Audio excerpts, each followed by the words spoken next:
Son como 10 cada quien más o menos. Sí, es por cada vez. ¿Es en el otro? En la arena aquí y luego yo. Como ustedes decían, ¿quién quiere empezar? ¿Yo? Sí. Adrián, luego Indira y Iván.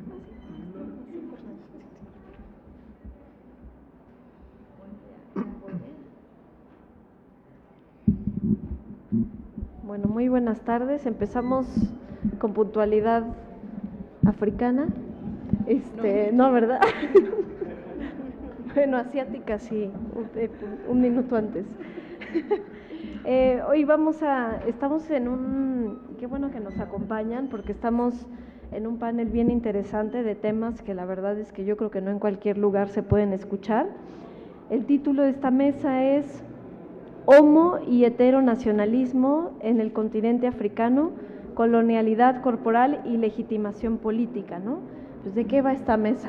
A ver, ahorita obviamente vamos a escuchar, pero digamos una primera impresión sería justamente pues cómo se construye este discurso nacionalista, ¿no? El nacionalismo pues no quiere decir que sea la verdad de las cosas, sino es el uso político que se tiene de ciertos instrumentos, de ciertas herramientas, y yo adivino por el título de estas ponencias que pues en realidad va por ahí por cómo se intenta uniformar u homogeneizar pues las identidades, ¿no? Las identidades de género en África, además que es más que interesante, ¿no? Entonces, sin más, me gustaría pues presentarles a nuestros ponentes. Yo creo que, bueno, más bien cada quien más o menos se va a presentar, pero le daría la palabra primero a la doctora Adriana Franco Silva, quien nos va a hablar desde la perspectiva de la República Democrática del Congo, ¿no? Entonces, adelante. Muchas gracias, Mariana. Bueno, quiero iniciar agradeciendo al Programa Universitario de Estudios de Asia y África por la invitación a formar este panel y también por todo el apoyo y la asistencia técnica que siempre dan y que siempre están acompañando. A ustedes, obviamente, muchas gracias por acompañarnos, por estar acá en esta mesa, y también a quienes nos siguen ahora en la transmisión del PUEA, que tendremos que decir, ¿no? Gracias, Mitch, gracias, Gaby, por hacer esto posible, por permitirnos como ir a otros espacios. Yo lo que les quiero, de lo que les quiero comentar, platicar un poco en estos 10 minutos que tengo, es analizar la manera en la que la historia de las mujeres, particularmente de mujeres racializadas, mujeres en África, y en este caso en particular en República Democrática del Congo, ha sido invisibilizada por esa historia nacional. Cómo el nacionalismo se configura desde una perspectiva sumamente patriarcal, pero también heteronormada, que va a modificar las dinámicas que había en los pueblos africanos, pero también la forma en la que nos acercamos a esa historia. ¿Cómo podríamos entender, por ejemplo, la historia de la independencia de República Democrática del Congo desde la perspectiva de las mujeres? ¿Cómo la vamos a entender? Y quiero traer acá a la discusión la perspectiva particular de una mujer, André Blouin, que en realidad no es una mujer de República Democrática del Congo, ella nace en República Centroafricana, pero en ese momento, aunque ya se está instaurando la colonización, que también tiene que ver con esta colonialidad territorial o este cambio en la dinámica territorial que se está generando, la implementación, por ejemplo, de fronteras sumamente estáticas, como nuevamente, ¿no?, pensar en este control, en este disciplinamiento, en estas lógicas muy masculinas del poder. Aunque ella no es de de República Democrática del Congo, va a ser muy importante para la lucha de independencia en varios territorios como República Democrática del Congo, y porque también en ese momento tendríamos que entender la lógica de estas comunidades de manera más amplia y fuera de estas lógicas o de estas historias nacionales de fronteras reificadas.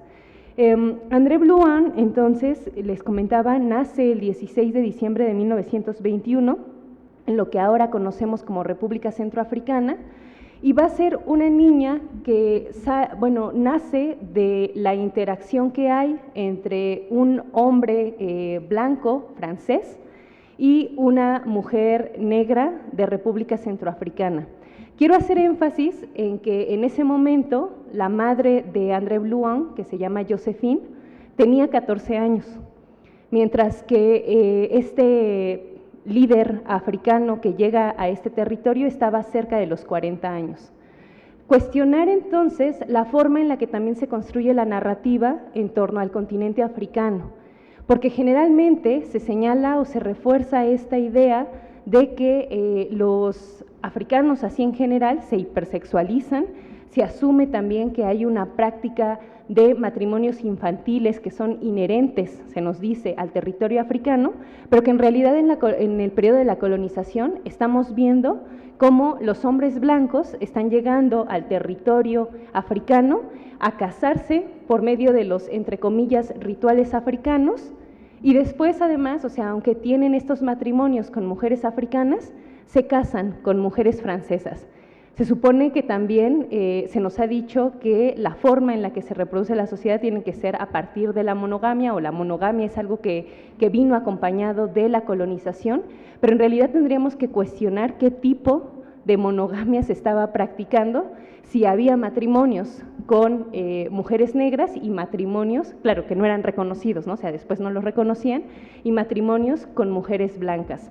En ese sentido, entonces, no solamente pensar en ese elemento de la monogamia en una sátira que busca como burlarse de los estereotipos que se tienen en torno al continente africano, se habla de monogamia dislocada para el caso de la modernidad occidental, ¿no? A lo mejor tenemos casos y ahora, bueno, sí, hay algunos casos en los que de pronto a lo mejor se supone que hay una relación monógama, una relación de solamente un hombre con una mujer heteronormada, pero en realidad en el plano no institucional ese hombre tiene otras relaciones con otras mujeres, ¿no? Por eso una monogamia dislocada, una monogamia que en realidad no es.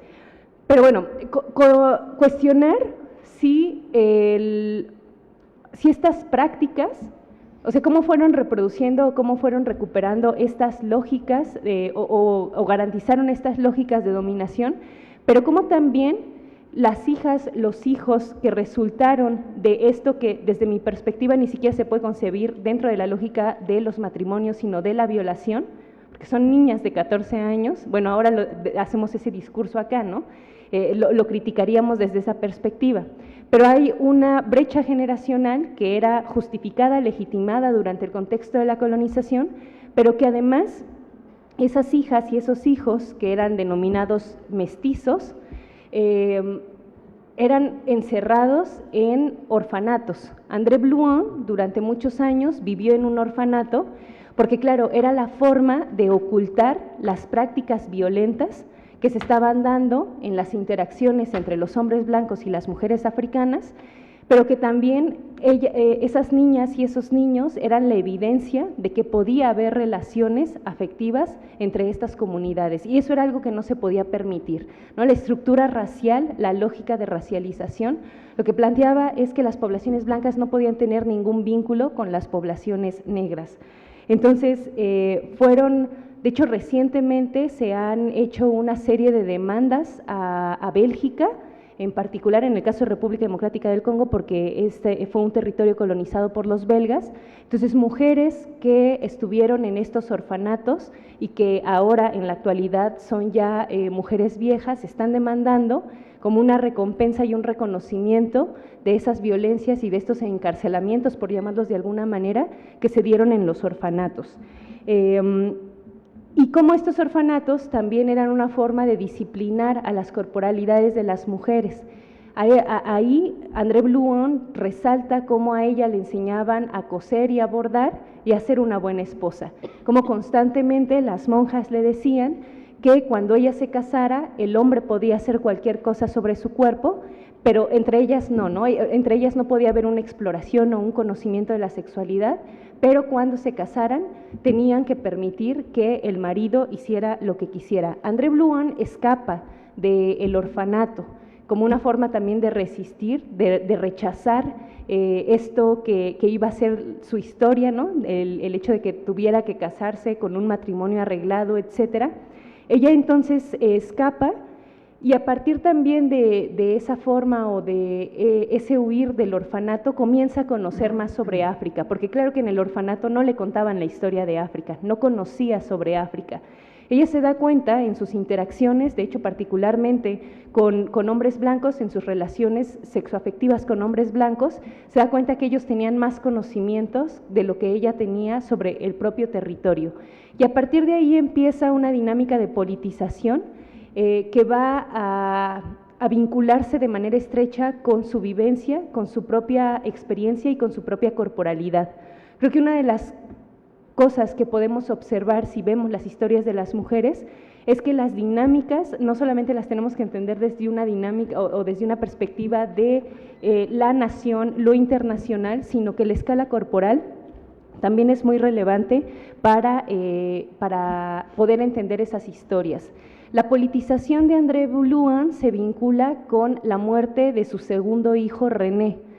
René muere de malaria, y sí había medicamentos para tratar la malaria, pero era un niño negro, entonces no tenía derecho a tener acceso a esos medicamentos. Entonces muere no por la enfermedad, sino por la propia estructura colonial que está ahí. Y a partir de ese momento entonces comienza a politizarse de manera fuerte André Blouin, y lo que empieza a ocurrir también es que se vincula con diversos movimientos independentistas. Ella va a estar, por ejemplo, vinculada con el partido de Sékou Touré durante la independencia de Guinea, en la declaración, Francia establece que va a abrir un referéndum para que los países, para que las colonias determinen si quieren ser parte de la comunidad francesa o si van a optar por la independencia. Solamente en ese momento Guinea-Conakry adopta la independencia y André Blouin fue parte del movimiento. Cuando André Blouin llega a República Democrática del Congo, llega también por solicitud de algunos líderes independentistas, como Gisenga, por ejemplo. Entonces llega a República Democrática del Congo y llega como una amenaza, ¿no? Para los intereses belgas, la llegada de André Blouin se convierte en una amenaza muy fuerte al mantenimiento de la colonización en este territorio. ¿Por qué la llaman? Para que organice particularmente a las mujeres en el movimiento. André Blouin tenía una muy buena capacidad de oratoria y logró formar en República Democrática del Congo bases para el movimiento independentista, moviéndose en diferentes espacios del territorio y conociendo también a Patrice Lumumba, que es una de las grandes figuras de la independencia de República Democrática del Congo. Creo que ya estoy sobre el límite del tiempo, entonces lo único que quisiera señalar, y quizá en otro momento podemos ir puntualizando en algunos elementos, es que a pesar de que las mujeres, y en este caso que yo les compartía, André Blouin, fue tan importante para la independencia, para la creación de esos estados-nación y que tendría que ser parte también del discurso nacionalista, sus historias quedan completamente omitidas, completamente olvidadas. Pareciera, y está bien, ¿no? O sea, no es una crítica a que reconozcamos a Lumumba, me parece que sí fue un personaje muy relevante y que tenemos que reconocerlo, pero ¿qué pasa con las mujeres que también estuvieron acompañando el movimiento y que han sido completamente invisibilizadas y que incluso en las estructuras contemporáneas de los estados no están presentes porque son estados heteronormados, heteropatriarcales, que no ven o que no generan este vínculo ni siquiera histórico de la lucha de las mujeres? Muchas gracias.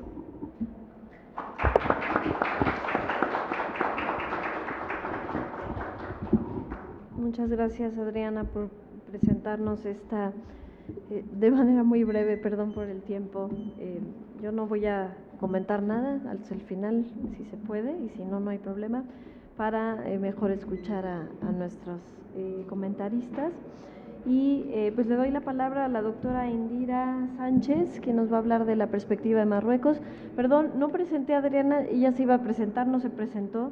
Profesora de la Facultad de Ciencias Políticas y Sociales, reconocida, muy querida profesora en el área de África. Y bueno, Indira, te presento porque si no, no te vas a presentar. Nada más, profesora de tiempo completo del TEC de Monterrey. Adelante. Muchas gracias, Mariana. Sí, yo ya iba a presentar también a Adriana. Pero bueno, también agradezco mucho, voy a poner mi cronómetro, agradezco mucho también al programa universitario de estudios Se hace África, hace cosas muy interesantes y bueno, siempre estoy muy contenta de poder compartir en esta mesa, ¿no? Lo comentábamos hace un momento con amigas y con amigos muy queridos, ¿no? Que además abordamos pues temas diferentes del continente africano. Y bueno, en mi caso yo les voy a hablar de Marruecos y voy a tratar de leer para poder hacerlo, digamos, en los 10 minutos que nos dan. Y en un tiempo actualmente en el que el sistema internacional vuelve a aparecer un ideario ultranacionalista, ¿no? Tenemos el caso de Estados Unidos, tenemos el caso de Alemania, y además ultranacionalista y antidiversidad, creo que es relevante analizar las interconexiones entre los nacionalismos y conceptos como raza, clase y por supuesto género. No solamente conceptos, también los tomamos como categorías. Creo que desde hace varias décadas se ha estudiado el carácter heteronormativo de las naciones, en donde la nación, estudiada por varios autores como Hobsbawm, Gellner o Anderson, además de tener elementos territoriales gubernamentales y de defensa de intereses comunes, poseen una agenda del deber ser y del existir. La nación, decía Anderson, se estableció como una comunidad imaginada, inherentemente limitada y soberana. La nación ha sido la expresión de una masculinidad hegemónica, la cual se estructura a través de sistemas jurídicos y de la participación política. Y además atraviesa el control de corporalidades y del comportamiento. Creo que es relevante en este momento también hacernos las preguntas: ¿quién es el buen patriota? ¿Cómo se debe entender el papel, lo pongo entre comillas, de la mujer, ¿no? Porque dentro de la nación se habla de la mujer, no de las mujeres, ¿no? Al interior de la nación, ¿a quién se considera el mal de la sociedad? ¿Qué grupos étnicos forman parte de la nación y cuáles no? ¿La unificación de la nación se da por amenazas externas o se genera por una amenaza interna? Y en pocas palabras, ¿quién es parte de la nación y quién no es parte de la nación? Entonces, creo que para el continente africano, a reserva de que lo que digan las colegas, ¿no? El concepto de nación se reprodujo también desde una matriz de poder colonial y en muchos casos se negó la existencia de una nación multiétnica y, por supuesto, pluricultural. Y se estructuró al mismo tiempo una nación con un sistema patriarcal heteronormado. ¿A qué nos referimos con heteronormado? Las leyes, la identidad ciudadana, la identidad política, básicamente está hecha a través de los hombres. Decimos que es una manósfera, ¿no? En el cual los hombres tienen o poseen una masculinidad hegemónica, ¿no? Los que pueden tenerla, porque no todos los hombres tienen esa masculinidad hegemónica, pero van a ser concebidos como el símbolo de la nación. Y en el caso específico, al hablar de Marruecos, esta masculinidad hegemónica además se sustenta en la religión, en el Islam. Entonces, el Islam va a ser una religión que aglutina a la nación, va a ser mezclada o va a estar mezclada con una identidad política religiosa y de ahí deviene el poder político y la estructuración societal.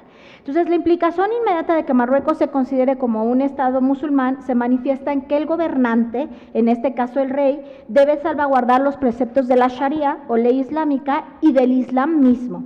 Dios es eterno y el mayor soberano y ha derramado su gracia sobre este gobernante. Básicamente al rey se le conoce como Amir al-Mu'minin o príncipe de los creyentes.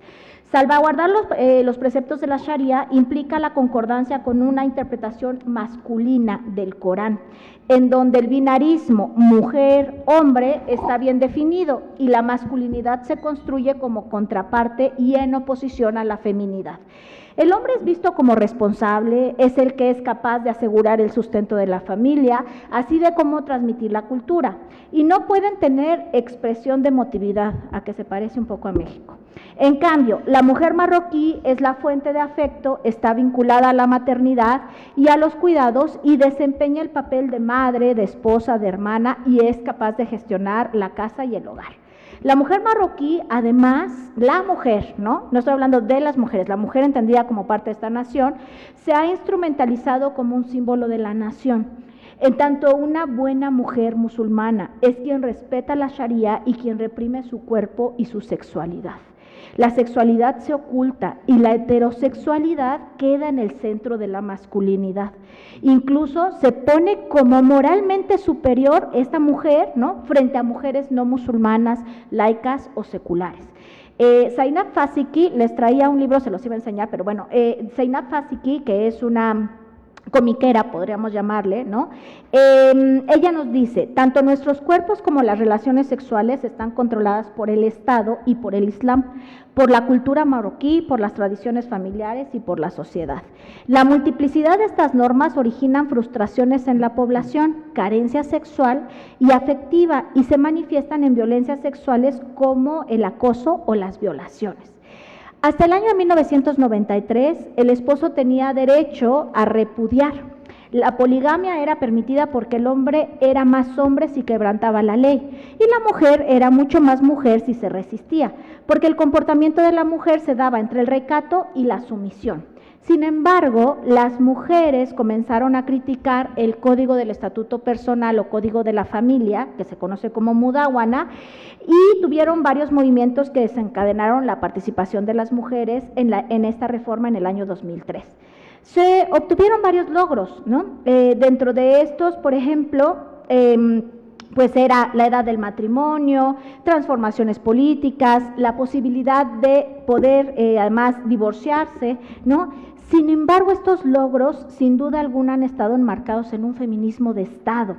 Incluso diría yo en el feminacionalismo. ¿A qué me refiero con este término?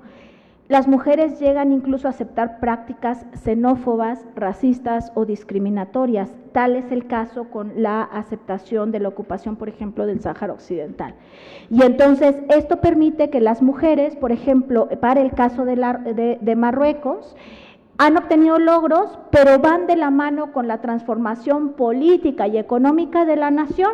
De tal manera, un ejemplo muy clarito, los planes de ajuste estructural puestos en Marruecos, ¿no? A partir de la década de 1980, finales, las mujeres entraron a obtener derechos y logros, pero todos iban encaminados a un concepto que es el concepto de desarrollo económico, ¿no? Entonces, pues claro, se impulsa la escolarización, se permite el acceso a las mujeres al espacio público, pero a la par también es importante decir que la heteronormatividad también, que está justificada por el Islam, no permite la existencia de la homosexualidad.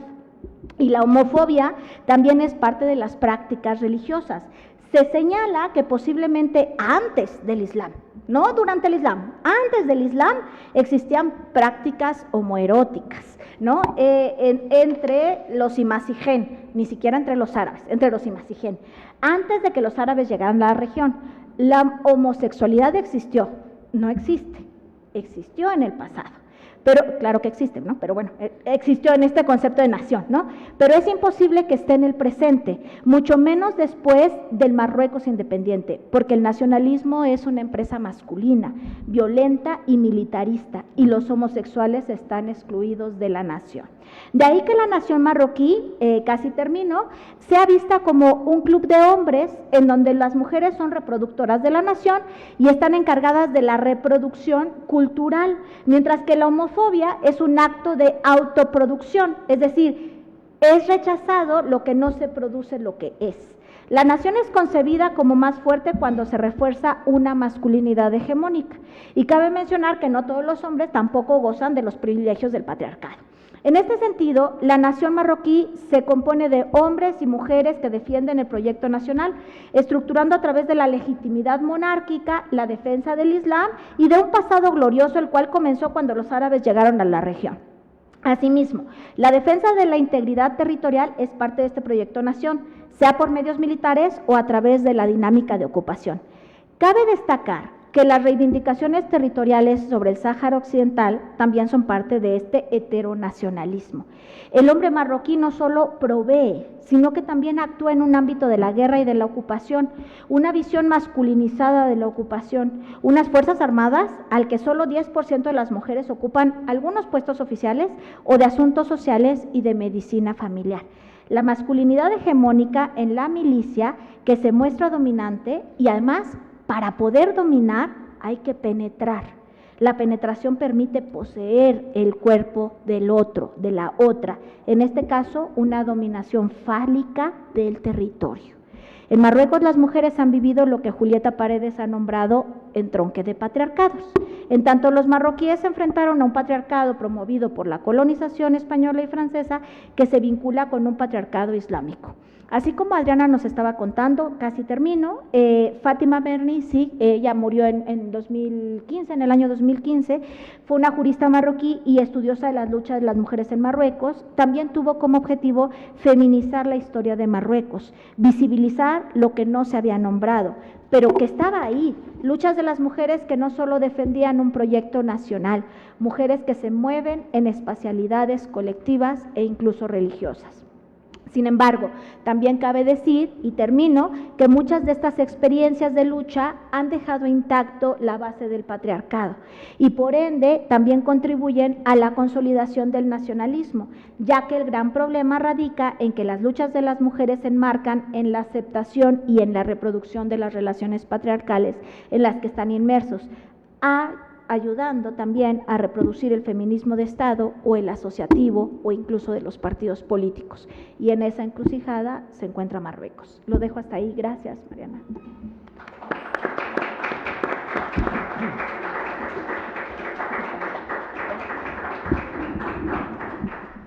Muchas gracias, Indira.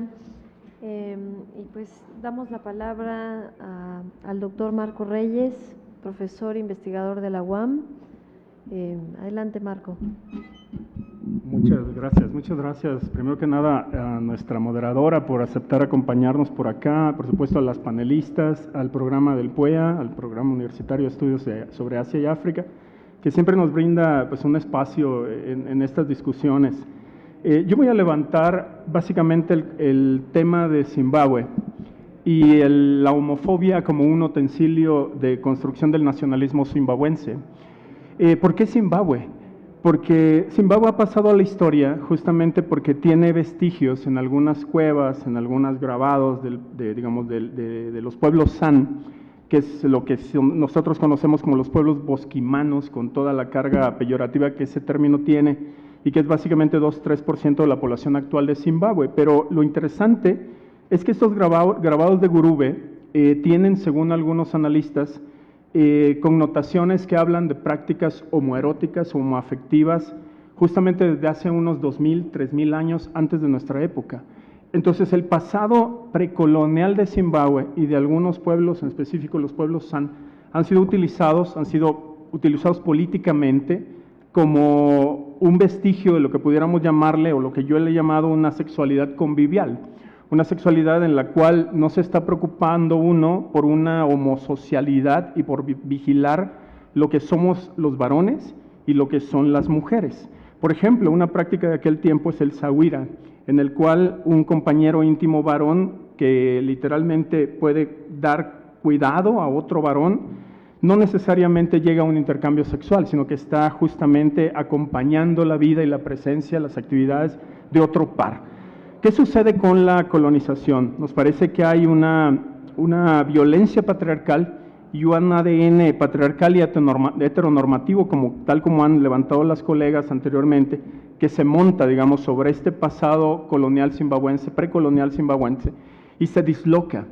El colonialismo disloca esta serie de prácticas homoeróticas, afectivas, y las va persiguiendo, va enseñando a los habitantes a comportarse como verdaderos hombres o como verdaderos machos. De ahí que, por ejemplo, las fuentes del periodo colonial hablan de lo que pudiéramos denominarle una criminalización y una patologización colonial de las acciones homoafectivas y homoeróticas que existían previamente a la llegada de los colonizadores. Así, por ejemplo, cuando, poquitín antes de que se vaya a montar la colonización, en lo que actualmente es Zimbabue, se habla de registros en los cuales un adolescente llevó a cabo acciones de sodomía, que le llamaban boggery en aquel tiempo, y desembocan o traen como consecuencia un castigo con cientos de azotes con colas de 9 gatos, o bien con cárcel de 10 años. También, digamos, otras fuentes, ya más adelante, a principios del siglo XX o a mediados del siglo XX, cuando ya la colonización está montada en territorio zimbabuense, se presentan notas ahora sí ya de homosexualidad. Vale decir que en el periodo colonial o incluso en algunos pueblos, como el pueblo Shona, no hay ninguna palabra que se asemeje a lo que nosotros llamamos homosexualidad o vigilancia, digamos, de comportamientos normativos en materia sexual.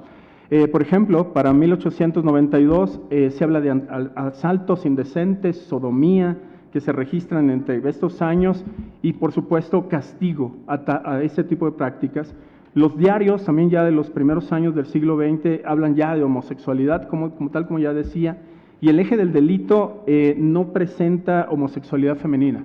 Es decir, la homosexualidad es básicamente masculina. ¿Por qué razón? Porque la mirada del colonizador requiere de un elemento fálico, como decía la doctora Indira, para hablar de justamente homosexualidad. Necesita haber una erección y, por supuesto, necesita haber una penetración.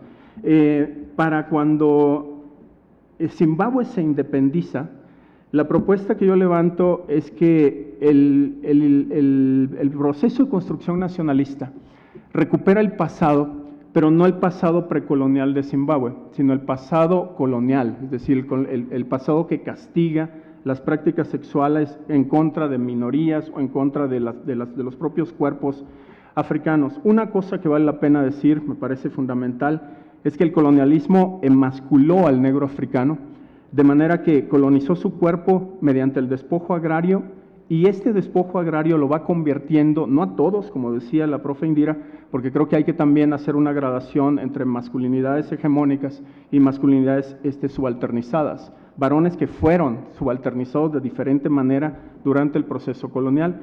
El colonialismo en general emascula al negro y lo convierte así en un eterno infante. Lo despojan de tierras y no tiene la posibilidad de pagar dote, de convertirse en un adulto, de convertirse en un proveedor, digamos, para la familia, sea monogámica o sea poligámica. Eran las tácticas que utilizaba el propio colonialismo justamente para encauzar los cuerpos de los varones africanos hacia prácticas que tenían que ver con la reproducción del proceso económico propio del colonialismo. Zimbabue debía empezar también por ahí. Zimbabue es un colonialismo de asentamiento, es decir, un colonialismo que tiende a la eliminación progresiva y al final absoluta del colono. No requiere, el colonialismo de asentamiento no requiere la presencia del negro. Desafortunadamente para los intereses coloniales eso no se logró en tierras africanas, de modo que se establece un sistema colonial en el cual cerca de 4,000 colonos blancos poseen alrededor del 50% de las tierras mejores y mucho mejor ubicadas en el país. En contraparte, 4.3 millones de negros se quedan con alrededor de un 40% de las peores tierras del territorio zimbabuense. También hay política de pases, como en prácticamente todos los colonialismos de asentamiento. Los negros deben estar en una zona especialmente ubicada o diseñada para que los negros estén. Los pocos pases que se entregan es para que algunos de ellos vengan a tierras básicamente en las cuales deben fungir como empleados de familias blancas. Para 1980, de hecho, Zimbabue se descoloniza y uno de los personajes en los cuales me quiero centrar en los 4 minutos 3 que me quedan es Roberto Mugabe, presidente desde 1987 hasta 2017. En 2015, Mugabe levanta una consigna que dice, nosotros no somos gays, nosotros rechazamos cualquier intento que prescribe derechos de minorías o derechos sexuales contrarios a nuestros valores. Es lo que literalmente utiliza Mugabe como un heteronacionalismo.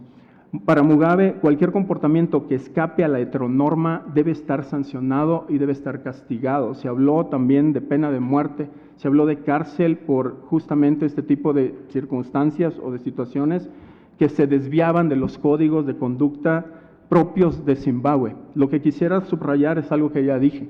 Mugabe no levanta, no se afirma el nacionalismo de Mugabe en función de valores coloniales anteriores a la colonización, sino que recupera lo que nosotros aquí le llamamos la colonialidad sexual corporal que trae consigo el proyecto colonial. Es decir, hay que castigar, hay que vigilar quién es lo suficientemente hombre y quién está actuando desviadamente de la heteronorma.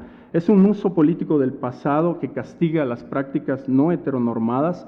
Es también un uso político del pasado colonial que define colonialmente a los cuerpos de varones y mujeres, sí y solo sí a partir de la heteronorma. Se trata de un régimen heterosexista mezclado con nacionalismo que se alimenta de la homofobia. La homofobia es un utensilio fundamental en la construcción de nacionalismos de esta forma. La homofobia, insisto, es un utensilio adecuado para la consolidación del nacionalismo. Mugabe lo utiliza justamente para edificar ese nacionalismo militarista, patriarcal, heteronormado. Para Rudy Blaze, quien ha estudiado todo el caso que estoy tratando de levantar, son los europeos los primeros en señalar a la homosexualidad africana como un carácter endógeno, es decir, es algo que viene de fuera. Mugabe recupera justamente que la homosexualidad no es algo propio de África, sino que África es un continente gay free, de manera que África se convierte también en un artefacto sodomy free, que va preparando muchísimas cosas que posteriormente se van a ir destacando. Dije algunos ejemplos hace algunos minutos de que después de 1950, cuando ya el proyecto colonial está bastante robusto, el espacio se va adecuando para que instituciones públicas y privadas proporcionen incluso espacios seguros en donde la homosexualidad no se pudiera contagiar. Entonces, al igual que el colonialismo castigó este tipo de comportamientos, Mugabe también los persigue. Va vigilando que nos comportemos varones y mujeres de la misma forma heteronormada que requiere el propio colonialismo. Es una colonialidad de los cuerpos y es una colonialidad de las propias sexualidades. Termino con una frase de Bartra, porque no quiero tampoco presentar que todas las personas en Zimbabue están desamparadas.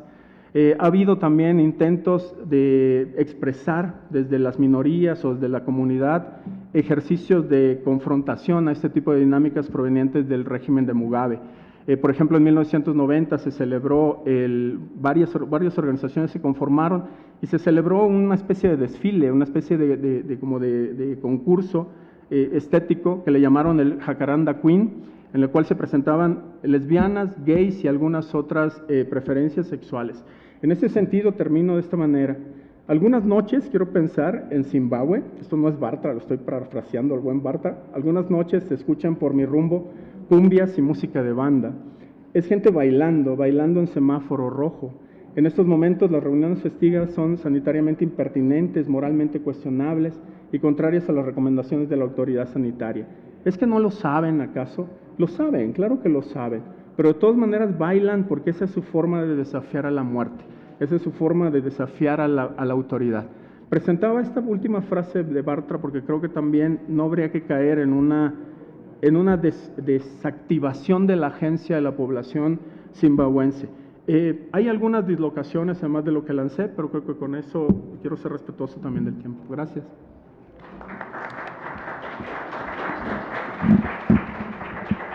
Muchas gracias, Marco.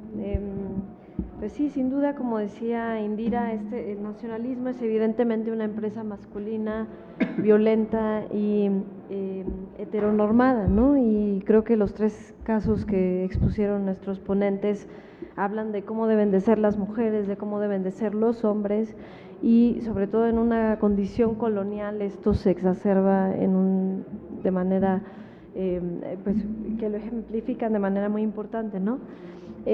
Pues yo daría la voz al público si quieren hacer algún comentario, alguna pregunta para nuestros ponentes. Si no, pues les vuelvo a dar la palabra, pero estaría muy bien que hubiera un poco de diálogo. No sé quién se anima. Por allá como que se están animando, ¿no? Se está calentando. Adelante. Ay, a ver si llega, ¿no?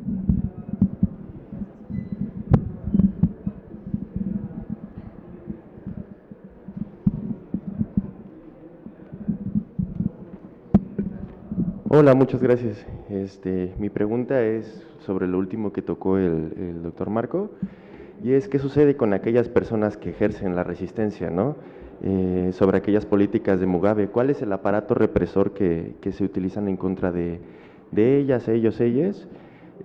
porque menciona, ¿no?, que se había hablado en estas políticas sobre pena de muerte y sobre algunas otras connotaciones. ¿Qué sucede, ¿no?, con estas personas?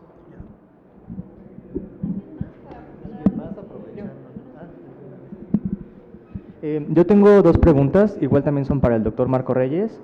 La primera es, bueno, Robert Mugabe murió en 2017, entonces, si no me equivoco, creo que gobierna Emerson Mnangagwa o algo. Sí. Él, ajá.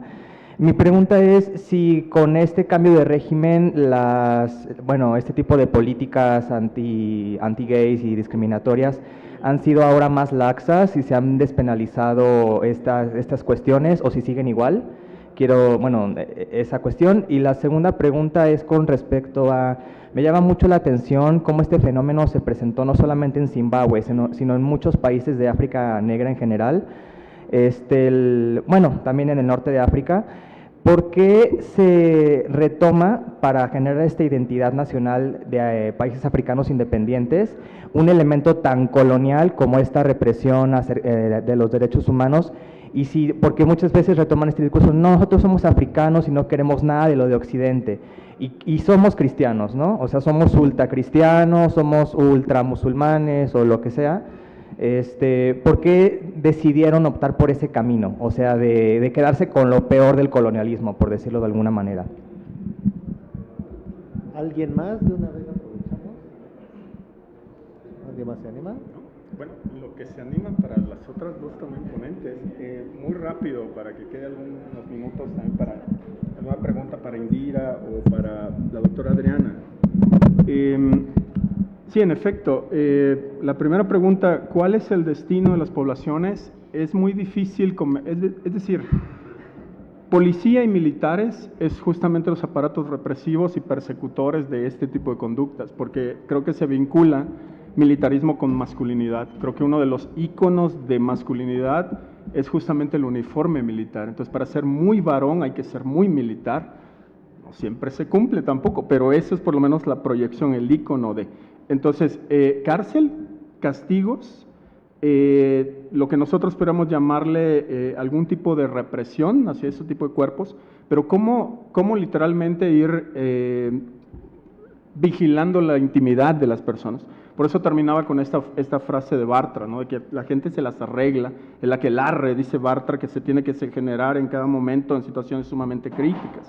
2017 Mugabe, en efecto, deja el poder, muere, y viene un régimen no tan nacionalista, un poco más abierto, digamos, no a otro tipo de comportamientos, pero un poco más flexible que Mugabe, en el sentido de que también uno de los problemas que tienen ambos de por qué optan por este tipo de circunstancias, por qué consolidar el nacionalismo a partir de lo sexual o de la persecución de la homosexualidad, es justamente reformas de ajuste estructural. Para temperar las reformas de ajuste estructural sumamente cáusticas en Zimbabue, se levantó la necesidad de un discurso nacionalista. Y qué mejor para cerrar fronteras y cerrar filas que la vigilancia homosocial. Es decir, todos aquí somos hombres, somos muy varones, y no queremos influencia extranjera. Era una especie de dique en contra de las propuestas provenientes en ese tiempo, 90, primeros años del 2000, de Fondo Monetario y de Banco Mundial. Tienes mucha razón cuando dices que hay otros regímenes. Uganda creo que ha sido uno de los más fuertes en materia de persecución de la homosexualidad. Allá sí quedó claro con una propuesta de ley que era pena de muerte el comportamiento homosexual. Afortunadamente, no trascendió la propuesta, pero se calentó y estuvo, no un tris, pero sí se discutió en el Senado. Otra como dislocación que quizás las colegas quisieran colocar, no solamente puedes construir nacionalismos mediante homofobia, sino que puedes construir nacionalismos mediante un discurso gay friendly. Es decir, en el caso de Sudáfrica puedes hablar de un país muy abierto a todo comportamiento, pero igualmente nacionalista. Creo que con eso quizás pudiéramos robar algún otro minutito por ahí de alguien que se quiera animar. O si no, alguna dislocación de... No, bueno, voy a salir un poco de mi tema, pero ahora con lo que se planteaba de por qué se quedan con lo peor, ¿no?, de la colonización, porque es cierto y por qué incluso, o sea, es que veamos también, eso lo ha planteado Marco en otros espacios, la forma en la que los discursos y las corporalidades, la representación de las corporalidades va cambiando a lo largo del tiempo. En el periodo colonial, los colonizadores eran quienes sancionaban, ¿no?, las prácticas homoeróticas homosexuales. Se decía que era una práctica incivilizada, bárbara, etcétera. Y posteriormente el discurso cambia, como dice Marco, en los 90s, el discurso a nivel internacional es justamente esa apertura, ¿no?, que fue resultado de la demanda y de las luchas sociales, pero que se la apropian las grandes instituciones y lo plantean entonces como la agenda que tiene que desarrollarse incluso desde organismos internacionales, Banco Mundial, pero también Naciones Unidas, etcétera. Y de esa manera está llegando, ¿no?, como esta, entre comillas, apertura en el continente africano, y por eso también justifican que viene de afuera, porque viene desde los discursos de estos grandes organismos. Claro, tenemos que cuestionar ahí si realmente viene de fuera, porque hay evidencia de prácticas homoeróticas, quizá como tal la palabra homosexualidad o como la entendemos en la actualidad no necesariamente nos permite entender las relaciones que había en esas comunidades, pero sí había este tipo de prácticas en el periodo precolonial. ¿Y por qué se eliminan, no? Y porque también la nación, o sea, el patriotismo, etcétera, sí está basado, como ya se mencionaba, en esta masculinidad hegemónica, ¿no?, en esta masculinidad dominante, violenta, que controla, etcétera. Entonces, creo que tiene que haber un disciplinamiento de esas masculinidades otras que no se ciñen como al marco normativo, ¿no? Creo que ya no tengo tiempo, pero un minuto. Pero en un minuto yo quisiera responder a la pregunta del compañero también. Y creo que es muy importante, cuando yo decía que se reproduce la matriz de poder colonial, es cómo surge el continente africano a la independencia, ¿no? Y entonces los modelos que tiene son modelos de Estado-nación europeos, eso no lo podemos negar. ¿Qué significaba ser moderno en ese momento? Entonces, mientras tú estabas preguntando, yo estaba pensando en Marruecos. La colonización, por ejemplo, española en Marruecos es de la época franquista, una franquista hipercatólica, ¿no? Entonces, hipercatólica que además se sostiene en un proceso de colonización que se agarra de un patriarcado también islámico y que entonces dicen, pues las mujeres quedan relegadas, pero también los hombres ¿no?, homosexuales. Ahí lo estaba diciendo Adriana, ¿de dónde surge el concepto de homosexualidad, ¿no? ¿Cuándo se utiliza el concepto? Porque en realidad eran solo prácticas sexuales, pero en un momento en donde las religiones se conforman, sobre todo las religiones reveladas judeocristianas, aunado al Islam, ¿no?, ponen la sodomía como un elemento de homosexualidad, pero además, cuando el centro del mundo estaba situado no en Europa, sino en Jerusalén, ¿no?, evidentemente cuando viene el proceso de colonización, primero en América Latina o Abya Yala o las Américas, y luego en el caso de Asia y África, se sustenta como cómo se debe de conformar una nación moderna. Y en ese momento la nación moderna no es una nación que sustenta la diversidad, es una nación heteronormada. Lo dejo ahí porque, bueno, pues creo que ya nos están abriendo las puertas. Pero muchas gracias.